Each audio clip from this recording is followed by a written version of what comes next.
Good evening and welcome to NUFC Matters. And it is Thursday night, which means I'm joined by Malcolm and John. Good evening, lads. Hi, Steve. Good evening, John. One bus and then three come at the same time. We've got two in, Malcolm. We're waiting for the third signing now. But yeah, Wood has joined us. Chris Wood, striker from Burnley. £25 million, 2.5-year deal. And goals to Newcastle is what we're hoping he's going to bring, Malcolm. Yeah, well, we hope so. I have to say that earlier in the season, I wasn't that impressed with him. But then I think playing for Burnley, you're not going to be impressed with anybody playing for them, are you, really, too much?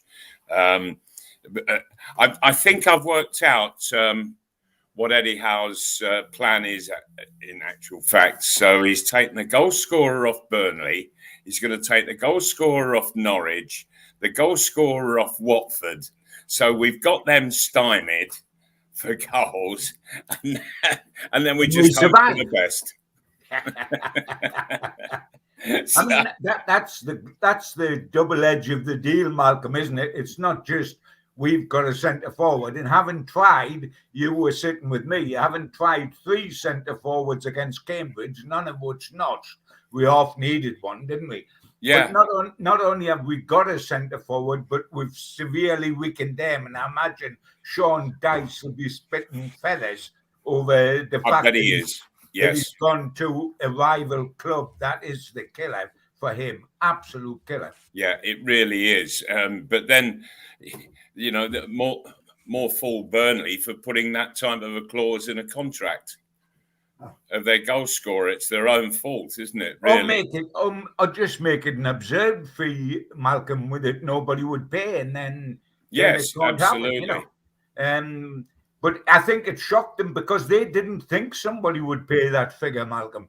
And Newcastle come along and just said, thanks very much. If you want somebody in quick, and we did, we've done two great deals because they were doable.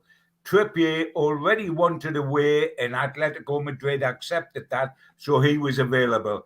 And this guy, you only had to trigger the fee, and he was available immediately, and that's what happened. So, you know, there were two deals, both know the Premier League ever so well, and they could be concluded quickly. And we've got two guys in before the first Premier League game of the window.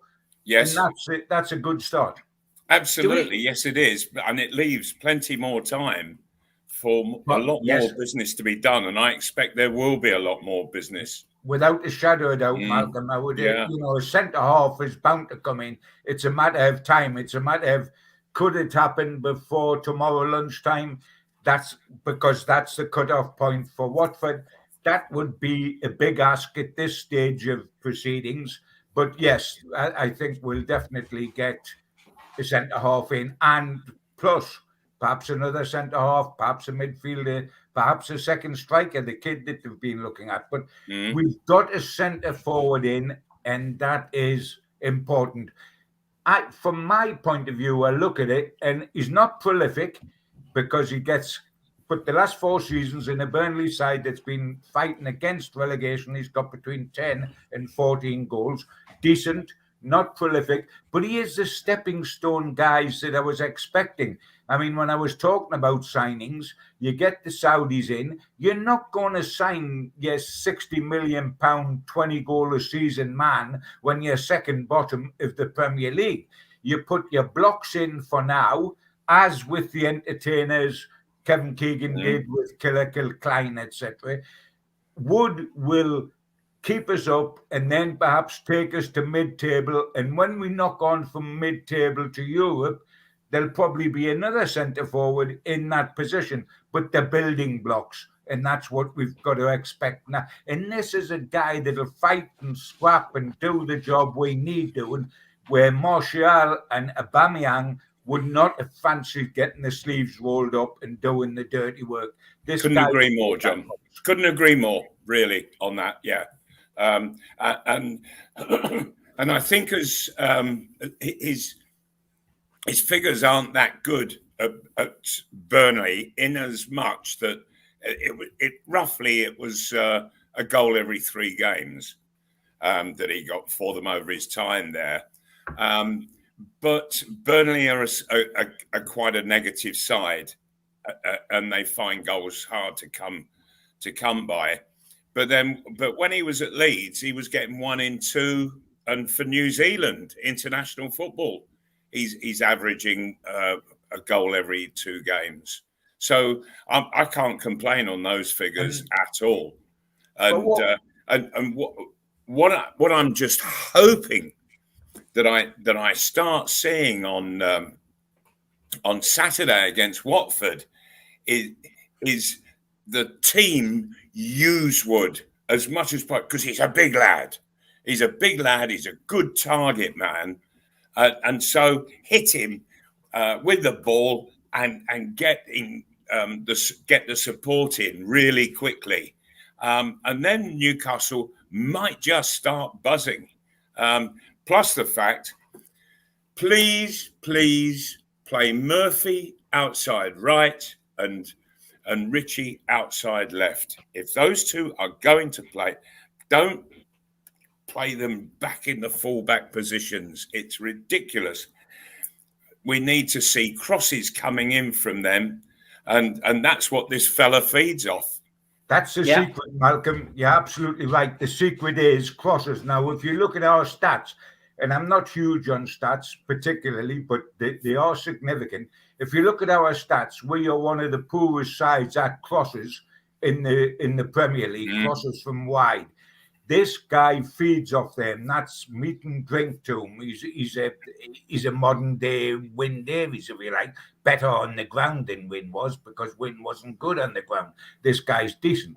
But we've got to get wide and get the crosses in, be it from Murphy, be it from Ritchie, be it from Fraser. They can knock balls in, all 3 of them. And we've got to have that. We've got to get down the wide and get the balls in for this guy to attack. Otherwise, you're wasting a huge asset, which is him in the air.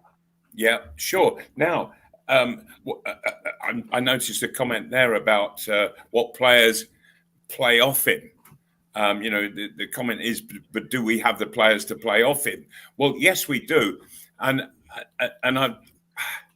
just as you were speaking there, John, I thought, could that spark Willock off? Because he's been having a dreadful time. Yeah. And I just wonder whether with that big centre forward there, that Willock could be sort of going on to him for knockdowns and what have you, coming in just that little bit later. It could well spark him off. And would you play Dwight Gale up front with Wood? I'd be very tempted to do that.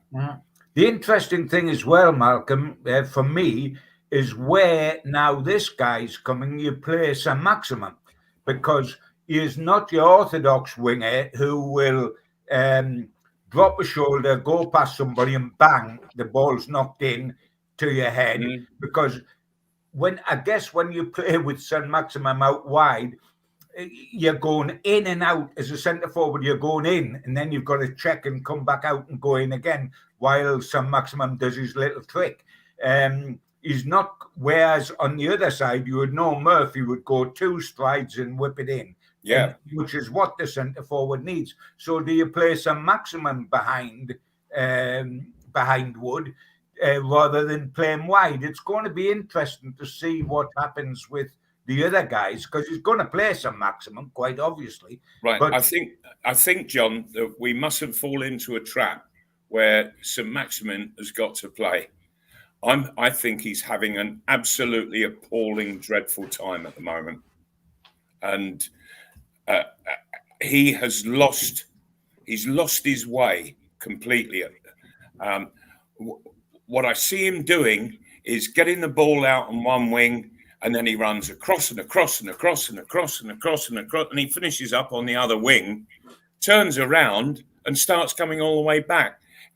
He's not looking to get in beyond defenders at all, to give himself a chance at goal. He's not getting crosses in. and there is nothing worse for a centre forward than to keep seeing somebody who's wide pulling their foot back and then turning away, because you make your run and you think, oh dear me, so you come back out again, in you go again, oh, and he's done the same trick. And that's what Maximin does. And I, as a centre forward, I used to despise players who would do that out wide. You know, centre forward is there for people to knock crosses for, particularly a big lad like Chris Wood. And I don't think Maximin will do that. I really don't. Which is why I was suggesting that if you do play him, maybe you play him as at 10, so he comes up. Because if you play him as the wide guy, he's got to put the cross in first time. And some Maximin doesn't do that. That's not his game. He wants to come back on this foot, go back, trick somebody. Maybe you can do that as chief support to Wood more than you can do it wide. To get the best out of Wood. It's going to be interesting because, I mean, the result against Cambridge absolutely stymied me because I never saw it coming. I honestly, with all the limitations we had up front, I still didn't see us unable to beat Cambridge 1-0, if you like.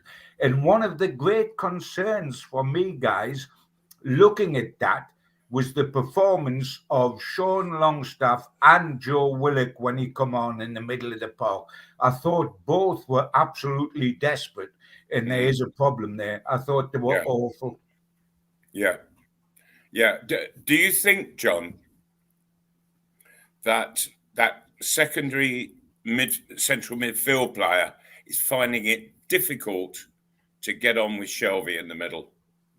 Yes, I know the theory and absolutely where you're coming from, and it is a difficult role. There's absolutely no question about that, because Shelby plays a certain way, and you've got to make up for his limitations. I.e., when he hasn't got the ball, he doesn't get round the pitch. When he's got the ball, he wants to dictate everything that happens through the middle, and you're secondary in importance there. It is a problem. There's no question about it, but. I guess we've got to look, guys, for the positives out of this. And I'll tell you one thing, Steve, which is interesting out of this signing of Wood. It's given me some faith in this match at the weekend again, because I had faith going into Cambridge and my faith was knocked. I looked at the Cambridge match and thought, we are playing a side here that Sunderland beat in League One a couple of weeks back, and we're getting beat 1-0. You know, what chance have we got? We've now got a focal point up front. Trippier will come again. Surely this will put belief in the players having this centre forward, because they were flatter than a snake's belly after the game with Cambridge. They've got to start believing again that we can get out of this. And this is the good news is this is the perfect match to give us a win. The bad news is that if we don't get it against these, who the heck will we get it against? This is a must win. We've said it so often, but it really is this time. But I've got faith back. Going into that ground on Saturday afternoon, without the signing of Wood, I would have been very, very low indeed, because the show shattered me, Malcolm, against Cambridge. When you think the game before, the way we played against Manchester United, and then we come along and we play like that against Cambridge, we needed a lift. The crowd needed a lift. The team needed a lift. And the signing of Wood hopefully will give us that lift. Yeah, against Cambridge, a neutral who didn't know which colours the teams were playing in, looking at it, who would he have chosen as the side from the Premier League? I'm not so sure he would have chosen Newcastle. Yeah. Oh, I know. It was really, really, really bad. And the good thing here is, you know, we're saying, guys, that you know, Newcastle's confidence fragile, etc., and perhaps got a lift with Wood signing. Let us not forget how fragile Watford are. They've lost 7 on the trot. 7 on the trot. No draws, lost the whole lot. Now, I tell you what, If we do them on Saturday and it's 8, I think 1 year he's gone. Yeah, me too.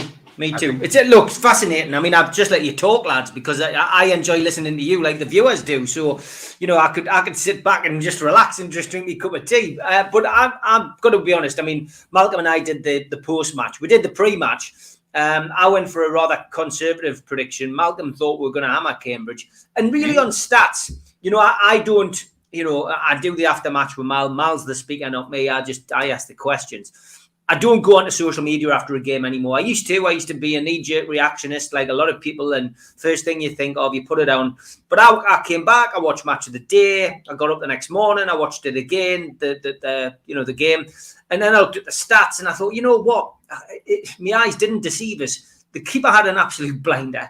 Newcastle, we know are struggling when Callum Wilson was in playing, but we actually created, albeit they're not great chances. We created 37 crosses in, I think, and we created 9 clear-cut chances. And you're thinking, had Callum Wilson been playing, with hindsight, they'd put Joe Linton up top against lower league opposition.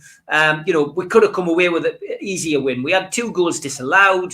I didn't come away too disheartened. And my mindset was, after coming out of, getting up the next morning, was the cup's for next season. We've got to stay up. We can't have any distractions, trips to Wembley because of an easy cup draw, etc. We've got to focus on staying up. We've got 3 cup finals in a row now. Watford, Leeds, Everton. We've got to win them. And you know what? We can win them. And I think the fact that we're bringing in these signings now is at least we know now. There's been a little bit of nervousness about bringing these players in, and are they going to be able to do the job because they're not used to it? It's quite clear. Amanda and Mia Dad and the people they've got working with them and for them know exactly what they're doing. They've brought in 2, qualified Premier League players, people who can hit the ground running. And I think we'll see more signings before the end of the window. I think we'll see a couple of loans in as well. I think we'll see another couple of permanents. The names that are getting bandied around for midfield, some people saying Modric is a possibility because the Saudis want to showcase signing. They want a big name to stick on the billboards. And that would be great. Campbell's getting a mention from Norwich. He's young. He can be developed still. I think that would be a great shout. But we need why though, Steve? Well. Sorry to interrupt, but why is Campbell not playing in the Norwich side? You don't know. I mean, he could have fell out. I mean, Dean's gone in from Aston Villa. He might not fancy him. He might not like him. Who knows? He's a young player. When he broke into that team and Norwich got promoted and they came to the Premier League, he hit the ground running in the Premier League. He looked a player. And he looks like a good player. He looks like he's been, coached badly. It just doesn't look like he's fitted. And who knows? Look, a change of club, a change of ambition, a different coach with different ideas. Mal, it can change a player's fortunes. But it might. It's paper talk at the minute. But the fact that Dean Smith came out and said Campbell is fit, he'll be in the squad for the game last night. He wasn't even in the squad. So he clearly now has his eyes on maybe he's getting a move, and hopefully it's to Newcastle. I'd love to get him in. I think he's just what we need. He's a breath of fresh air. He's a youngster, and I think he'd be great. But I think we need, we said it at the start of the window, we need so many signings, unbelievable. We've put in a formal bid now for Sevilla centre-half, Diego Carlos. I think we haven't announced how much Newcastle have bid, but they're talking 60 million euros, which I think is around about the 45 million euro mark. There's a big gap between Newcastle's price and what they want, but they're clearly active. That's all we can ask for. And I think John's right. Wood coming in now to make his debut against Watford, that's great. And I mean, somebody's put in the chat there, Burnley play Watford next week. We'll be back. If we beat Watford, we're out of the bottom 3, but we could be back in it because Burnley play Watford next week. But it's a long way to go. There's a long, long, long way to go. A lot of people there commenting. Let's go through a few of the comments. Simon says, Lewis back training. I've heard I'd play Trippier and him. Not sure about Dummett on the bench versus Cambridge. I thought Manquillo did okay when he came on. ASM needs to lift his head and stop trying to win the game himself to cross the ball, says T-Tank. Pablo Davies says, why can't we play Wood up top and ASM and Miggy just off him? Dwight Gale is 5 years ago a good championship runner. Somebody needs to pick up ASM He's flamboyant and so play Miggy or someone with a bit of work rate. Great shout on Willock, by the way, says Simon. He needs playing further forward. Just want to touch a little bit, lads, on the announcement that the club's made that they're going to go to Saudi Arabia. I think that's great, Mal, isn't it? That they've got that break due to them being out of the FA Cup now, and they are going to go to Saudi Arabia. And I guess the good news is that it means the rearranged fixtures are now going to come after the transfer window when we've got all the players in. So that'll cheer up the Southampton manager no end. Yeah. I'm just wondering with the seeming hatred of the people who have taken charge of Newcastle. So if they hate them, they hate Newcastle as well throughout the whole of the Premiership. Are the Newcastle players going to have as much trouble as Djokovic trying to get back into the country? Yes, as Richard Masters took a job on at customs, you'd be standing there going, "You can't get in, you can't." I mean, it was a knocking bet we would go to Saudi, isn't it? Well, with hindsight, it's a knocking bet that we're going to do that. And warm weather training, that's good. Let's do that. Let's get away from the tension, get some warm weather, and take it on from that. Do a bit of PR. They deserve that. They're putting their marbles on the table right now to get us players in. So it fits. That's good. And by the way, when you said Steve that we go back in the bottom three when Watford play their next game, we don't if we go and beat Leeds. Yeah, exactly. Yeah, why not? I think we need 7 points out of the next three at a minimum. We really need 9, but 7 would be all right. 2 home wins. Okay. 7 would be okay. 2 home wins and a point at Leeds would do me, but I think we're capable of getting 3 wins. And I know we've only won 1 all season, and we've just dumped out the cup by Cambridge, but these new signings will definitely change things, 100%. Shieldsy says, thoughts on Van de Beek on loan? There must be something wrong because that's 2 managers at Man United who don't play him. Maybe a poor trainer, maybe a bad attitude. The game maybe is just too physical in England. I mean, Van de Beek's a name that's been mentioned as well, Mal, from Man United. Is that a name that would, please you if he came to Newcastle? I'd be very, very wary. It looks as if he's not been prepared to do it at Man United. And Newcastle are in this dire situation. Is that going to bring the best out of somebody like De Beek? I don't think so. I really don't. Maybe 3 or 4 years down the road, and you can start looking at players like that. But right now, we need the Chris Wood type players, the grafters, the fighters, the scrappers to get out of this position. We don't need fancy Dans, that's for sure. Yeah, same for you, John. I mean, is that what you're wanting to see? Grafters coming in, players who can hit the ground running. I mean, we don't want somebody else's problem, do we? Especially on loan. No, we absolutely don't. And we haven't done too well. Willock apart last season, we haven't done too well recently on loan signings. Think of Danny Rose, who has just got the elbow off Watford now. What a surprise that was. We could have told them not to sign him in the first place. So, we don't want to inherit those problems. So far, we've gone down the road very, very well. We've got 2 guys. Trippier's perfect, because he can play, but he's also a grafter. And that's a terrific combination. Wood, and he's a leader, John, as well. Sorry?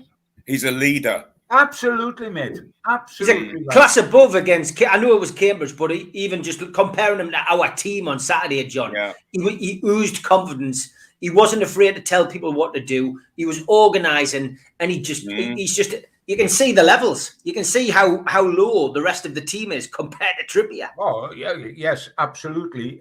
But if he goes like this all the time, and he will, and Wood add something up front, you know what? If the ball stays up there, it'll be terrific. and Wood will make certain it stays up there. It comes back too quickly at the moment. We played and we get it up there, and suddenly it's back down our throats. It's relentless on the back, and they're pretty hopeless to start with, and that's why there's 40-odd goals in. But they get no rest. Wood will make the ball stick up there, and that is a big, big help. And we've got the right game. Watford is the right game for us to get that second win. You know what's staggering when you think about it? Because I think, and it's always a matter of opinion, I think Watford and Norwich are the worst two sides in the Premier League. Yeah.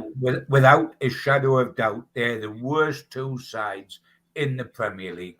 And that is very reassuring to me, because we just need one more, and we might have done for Burnley by getting Wood. We just need one more.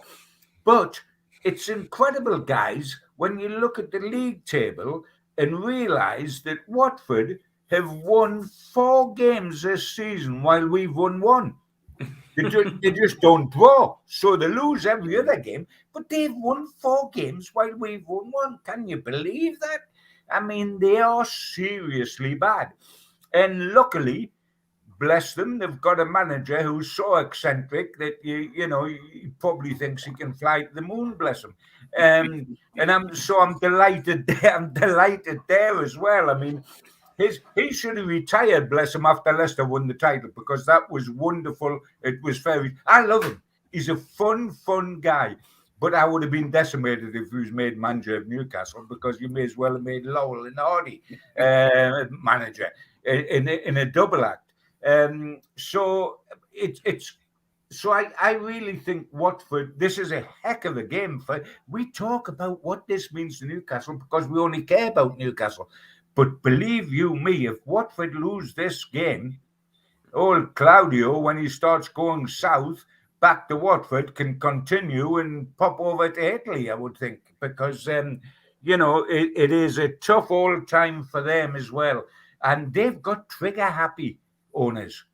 They've got owners who change managers when the wind changes. So it's going to be a heck of a game this weekend in terms of what happens. And, we are just concerned that it's us. But I think it's the perfect game for us. The only thing that frightens you guys when you have the perfect game is, what if it doesn't work out the way you were expecting it to work out? You've got to do that.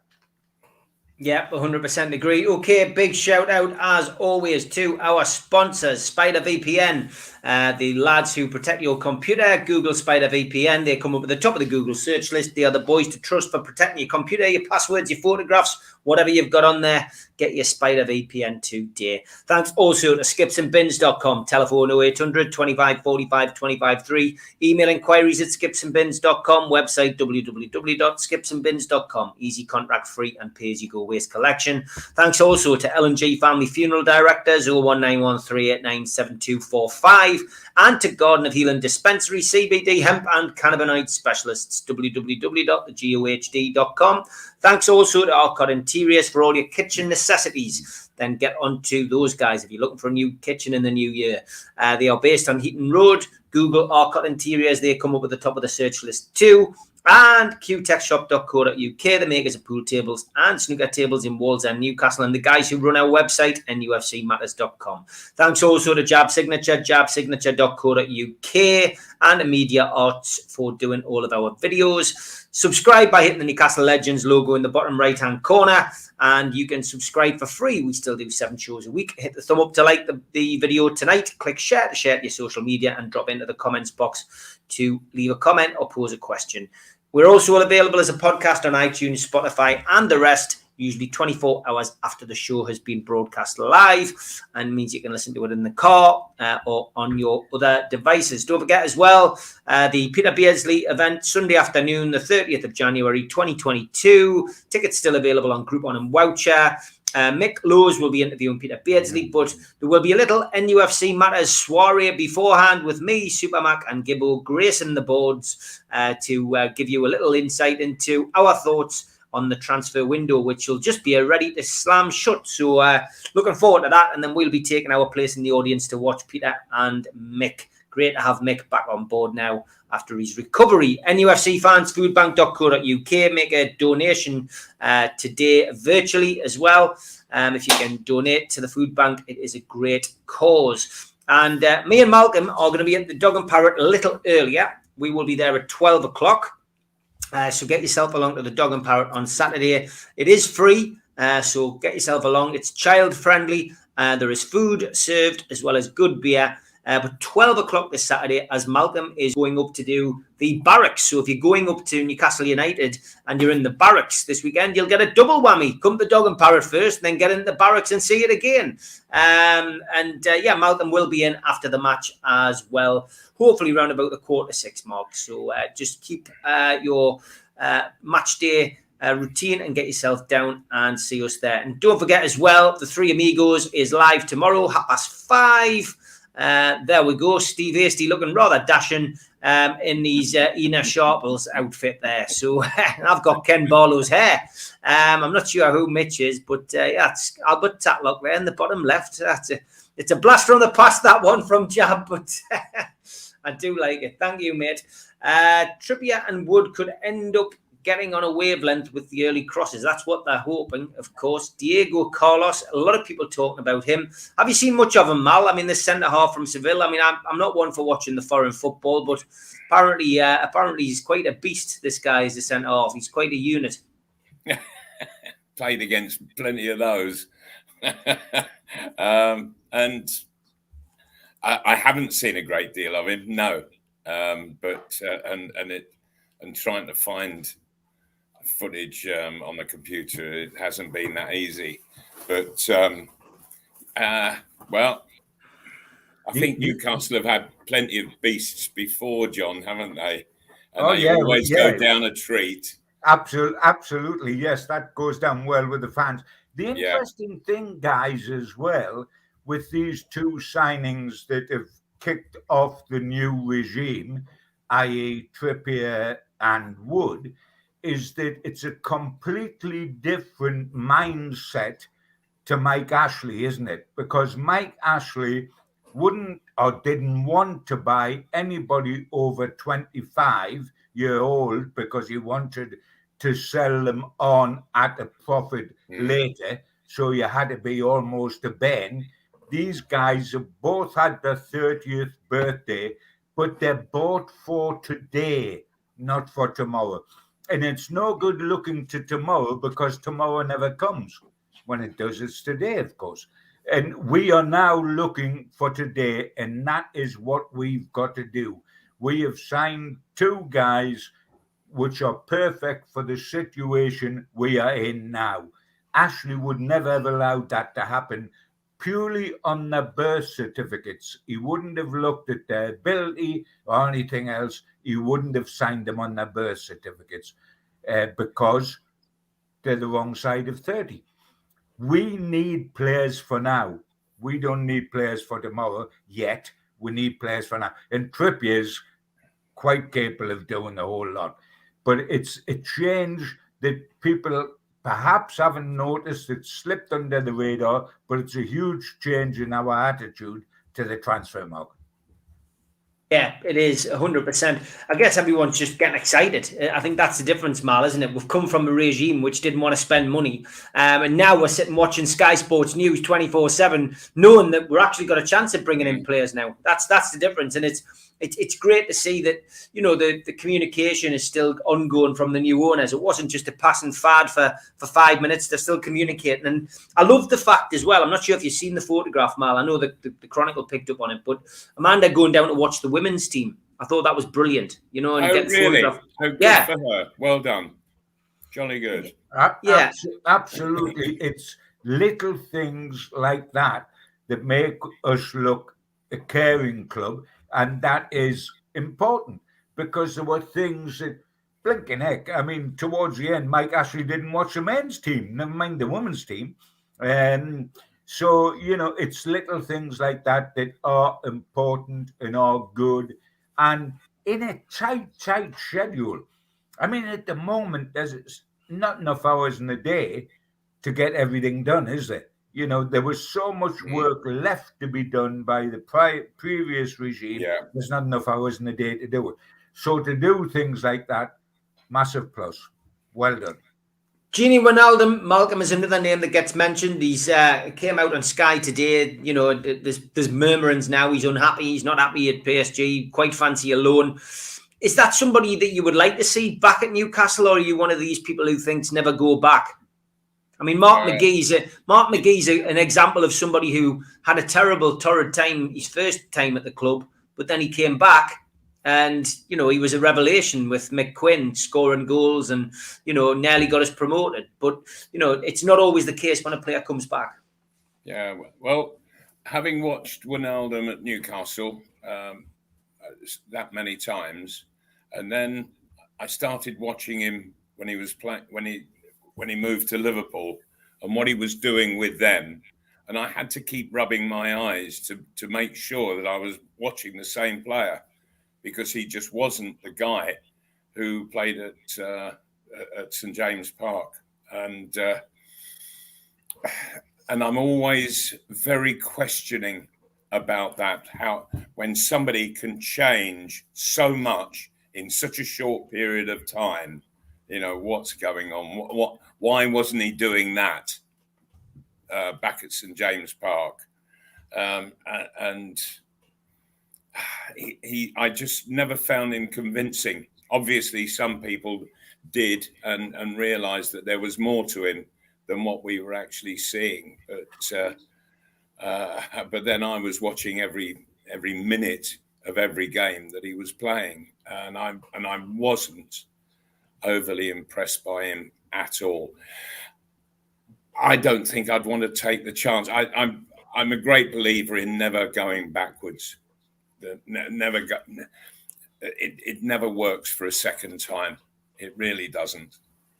John, what's your thoughts on Wijnaldum coming back? Interesting. The Wijnaldum, as Malcolm said, that was at Liverpool, was an absolutely outstanding player. What would concern me about him coming back now is what his attitude would be. And I actually think he probably wouldn't come back, you know, because it would be down to him. And I think he's looking for other clubs rather than coming to Newcastle United in the current situation from PSG. I think he wouldn't come back. But unless his attitude was right, I wouldn't want him back, because it doesn't matter about the talent you've got. If you're not willing to give it blood, sweat, and tears, then you're no good to us. And I'm not certain he would do that. I don't think it's going to be a starter. I really don't. On ability, unquestionably, the man at Liverpool would do a heck of a job for Newcastle. I just don't think we'd get the man that was at Liverpool.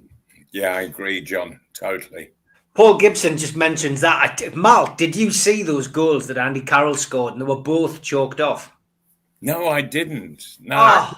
I did, Malcolm. I did, and I couldn't believe them. They were up. It was a 7-0 defeat or something, I think. Yes. And he scored this overhead kick, and then he brought it down on his chest and volleyed it in the far corner. And I thought, who's that? Can we sign him for Newcastle? Because we need goals at the moment. And then all of a sudden, it was Andy Carroll. They were fabulous finishes. They were absolutely fabulous finishes. There's no question about that at all. And the amazing thing is that they were swallowed up because they were both chalked off. How unlucky can you get? And then Fulham score 7. What a bunch of swine. Right. Chalked off for what, though? Offside. I don't know that Other it was necessarily offside. him. I think it might have been in the build-up. But they were chalked off for offside. But they were sensational finishes. Absolutely sensational finishes. Yeah, Tom Dick. What an away result that is for Fulham. Amazing. 7-0. Yeah. Malcolm and John, what sort of player would you like to have through the door at Newcastle? Says Tom. Good question. Well, I mean, it's a damn good player who will say yes to the situation that Newcastle are in. You know, that we can come up with all sorts of names, but they'd never say yes. So I just find that kind of question at the moment, the situation Newcastle are in, is quite impossible.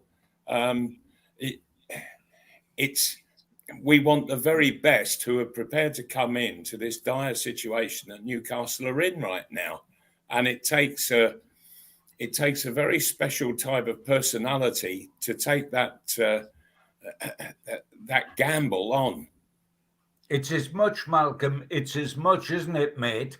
It's as much on the sort of heart you have, on the sort of person you are, as your ability.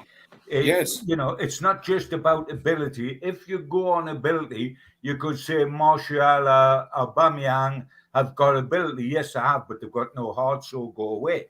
It's as much a matter of making certain that which is why, by the way, Wood and Trippier are such good signings, because they have the right attitude. Absolutely, John. That we need at the moment. And we've got to have that. On positions, we know what we need. We need a centre-half next, big time. And then if we want to put icing on the cake, a second centre-half, a second striker and a midfielder would be terrific. To put icing on the cake. But we need a centre-half in quick. You know what worries me as well, guys? And you've got to, left back. Right now, as I look towards Watford on Saturday, that is the team selection that worries me, because we haven't got Manquillo because he's suspended. We haven't got Lewis because he's injured. We haven't got Dummett because he hasn't played all season. Who do we play left back?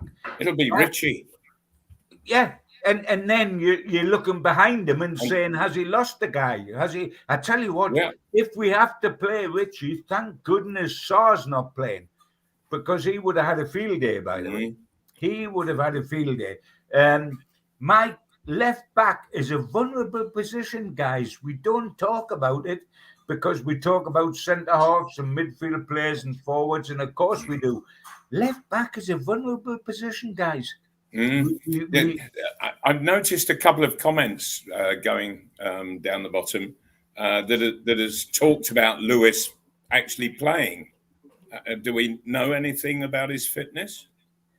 I would be amazed if he was ready. I think he's been seen on the training ground.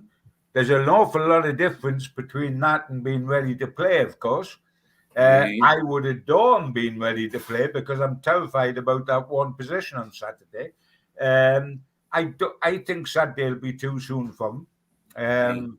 And it's certainly too soon for Dummett. I think the idea of putting Dummett on the bench against Cambridge was that we go into a 2-0 or a 3-0 lead and we'll put him on for the last quarter of an hour just to get something in his legs and to get him used to play again. But because we were losing, we couldn't do that, and he never got on the park. He's nowhere near starting yet. And we've got Lewis in his position. For one match, we've got Manquillo, who can fill in on both flanks. We've got him not available for this game. So it is a problem. Left back does concern me. Yeah, I was going to say, John, that with regards to Dummett, he's been out so long now. It takes a good 5 or 6 games to take that level up from training fitness to match fitness. It takes a long while. Malcolm, he's nowhere near starting, Malcolm, for a long while yet. No, it's such a shame, because I think he's one of the best defenders that the club's had since Frank Clark. But he doesn't offer anything going forward. But as a defender, by heavens, he knows exactly how to do the job. Shame he can't he can't pass it on to other players that are around. Richie, for one. There is talk in the boys are putting along the bottom of the screen, and I do understand that totally, that Trippier could play left back. There's absolutely no question about that. And then he could play Kraft right back, who we forget is a Swedish international right back. But is it fair to start Trippier on his first Premier League game for us on the opposite flank? Or does fair come into it? Does necessity come into it? It's interesting.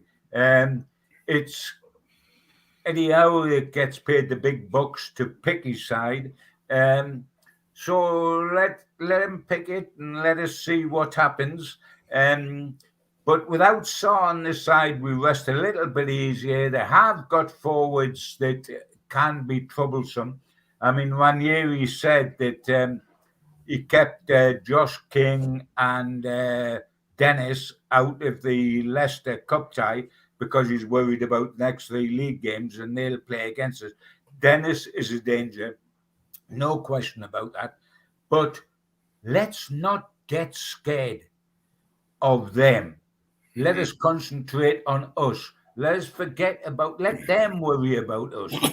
Let us look after ourselves and get in there and get the job done because we're capable of doing it. And faint hearts never won the lady. We've got to go out there and believe.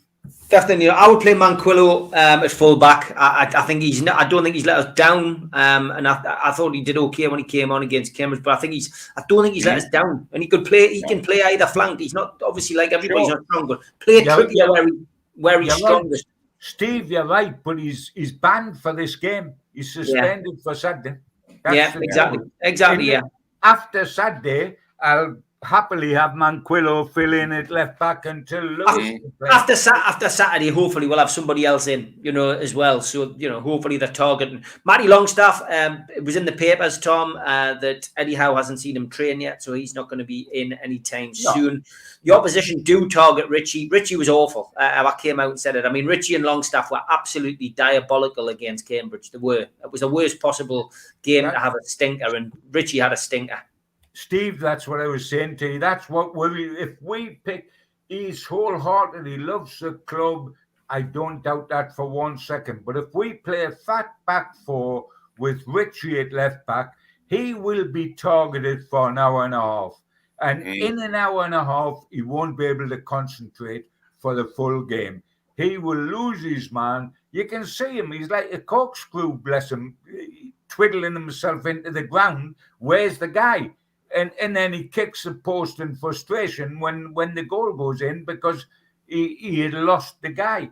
He is so big-hearted it's untrue, but so not a left-back, it's equally untrue. Yeah, lots of comments coming in. Chris from Arcot Interior says, I agree, Gibbo, let Eddie Howe pick his team. He'll have been working on it all week. Steve Bruce would have done just ip-dip. Which dip do magazoo, I think that's what it was, Chris, wasn't it, when we were at school? We should just put in a bid for Dennis tomorrow because he's upset he wasn't allowed to go to the AFCON. NUFC TV says, I think Lewis was doing well before he got injured. I agree. Dummett has just posted on Twitter, ready. Thoughts on that? I mean, Dummett's a great player. He looks like he's lost a bit of timber as well, to be honest, Mal. I saw a photograph of him and I know the camera can be deceptive sometimes. Looks like he's lost a bit of weight. Right. Yeah, but is that good or bad?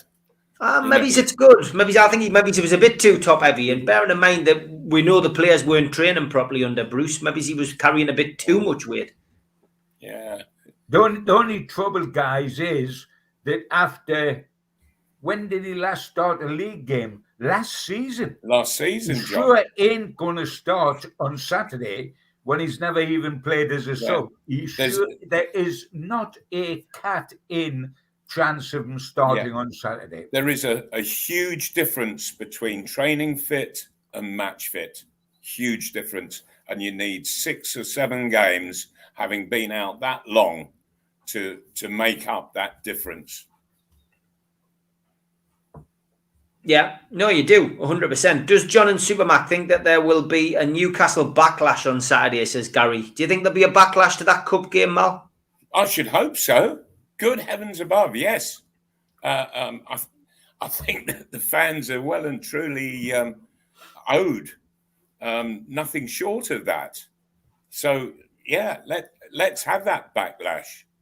You know, I'll always go back to the Hereford game where having got beat there 2-1, we went to Old Trafford the following Saturday, and from 1:45 there was 60 odd thousand in the stadium just chanting Hereford, Hereford, Hereford, and we just built up such a determination through that week that we had to turn the tables back into our favour, and that's exactly what we did. We beat Man United at Old Trafford 2-0. Thank you very much. And if I'm right, John, it was Stuart Barraclough and John Tudor who scored the goals. Absolutely right, Malcolm. You know, that's the kind of answer that you need against a disastrous result like Cambridge. And you're absolutely right. And that was the perfect response. And what I find interesting, guys, is that if I was a Newcastle United player that had been here for 2, 3, 4 seasons, like most of the squad have been, I would look at this transfer window and thought Ashley signed everybody at the last second. These new owners have signed 2 already before the first game of this transfer window has taken place. That tells me about their intention. And if I want to be part of this club, I'd better get my finger out and do the job that's necessary. Otherwise, I'm going to be peddled. Somebody's going to be bought in my position. So is there an incentive for all the other 9 players outside of Wood and Trippier on Saturday? You bet your life there's an incentive for them. If they don't do it, they will be replaced. So let's go out there, let's be positive, and let's get the job done. Because this isn't frightening opposition. This is opposition that's as poor or worse than us. Yeah, okay, let's have a look at the details for the game. It's Watford at home this coming Saturday, 3 o'clock kickoff. The game is now sold out. Don't forget as well to just check your COVID declarations that you require at the ground. You can do that online at the website or at NUFC.com. They do have a link to that there. A 2-0 defeat for Norwich at West Ham on Tuesday means that Newcastle still remain in 19th in the league. But, of course, a win would see them claw their way out of the relegation positions, which would be fantastic. Certainly one of those positive moments in a season which hasn't had many at all. As I've mentioned already, Malcolm and I will be at the Dog and Parrot at midday. As for the team, well, Kieran Trippier is expected to feature against Watford and make his debut. He will be the 248th player to do so in the Premier League. Chris Wood will also hope that he will be making his debut and become the 249th. Callum Wilson and Isaac Hayden are both unavailable due to injury.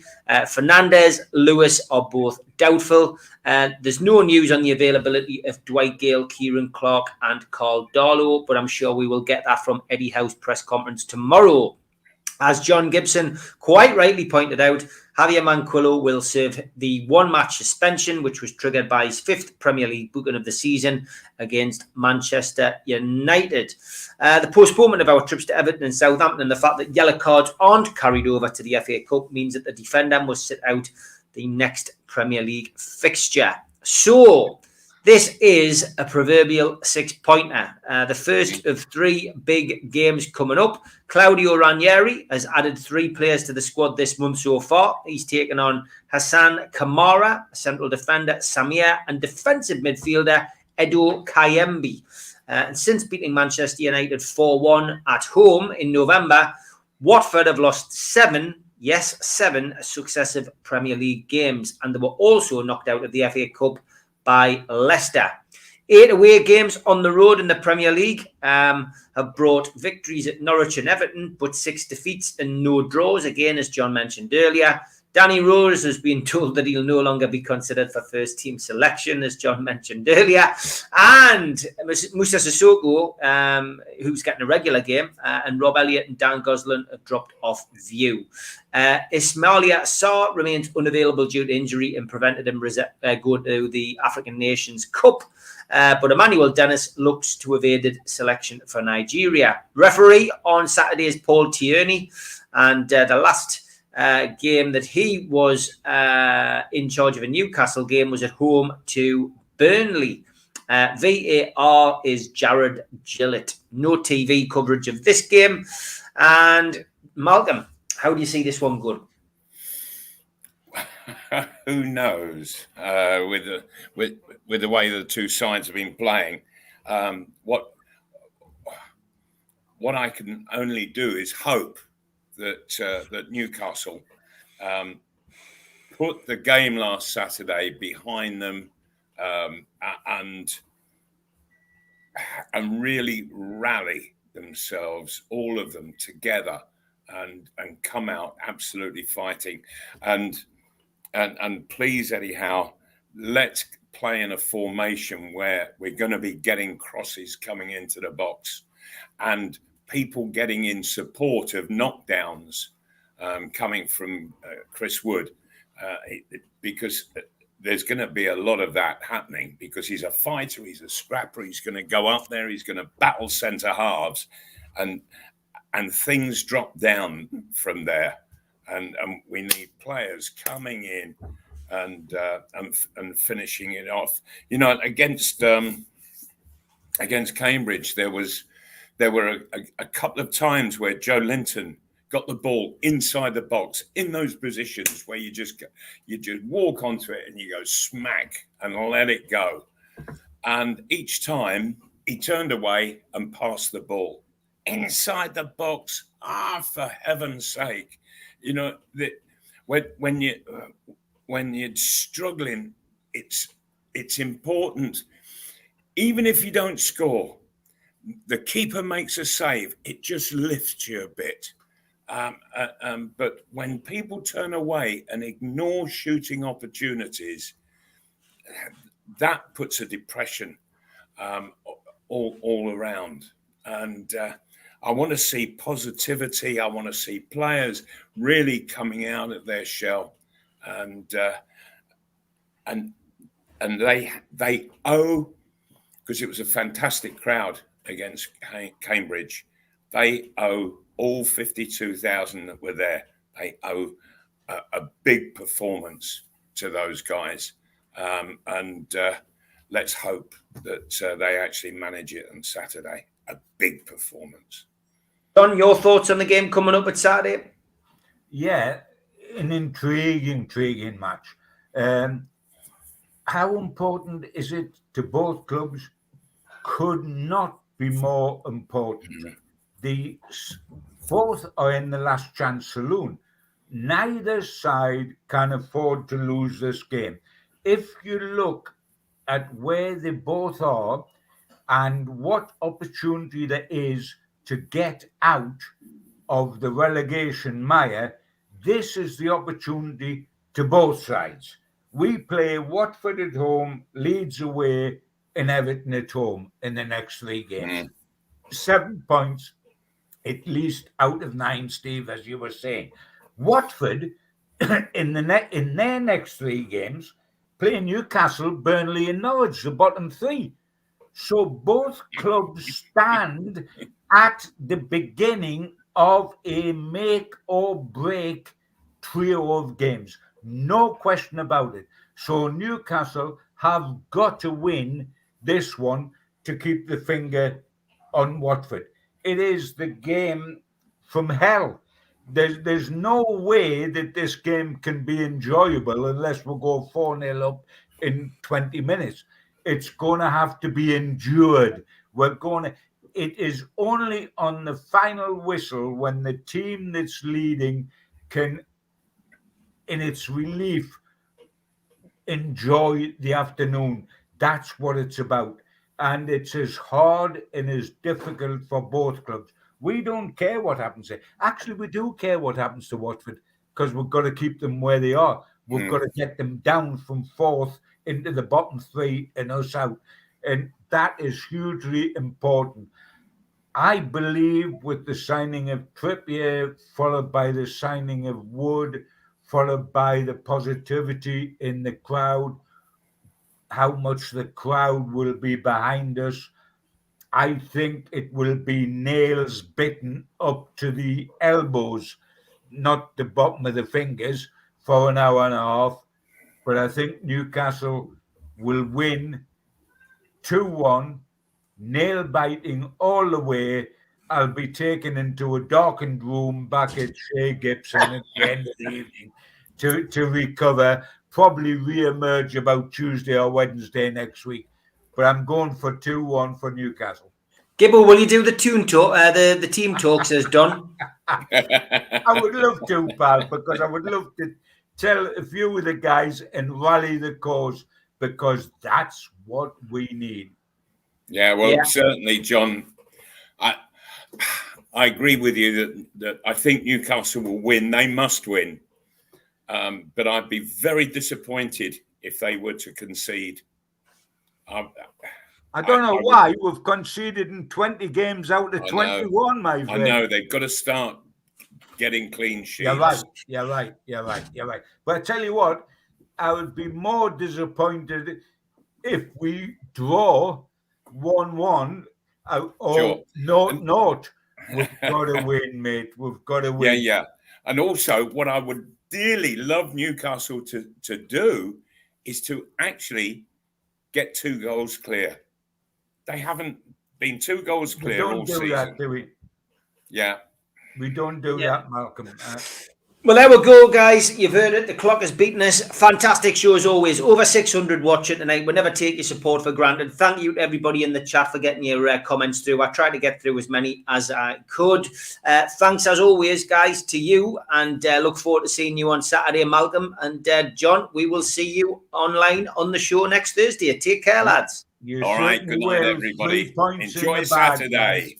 3 points in the bag.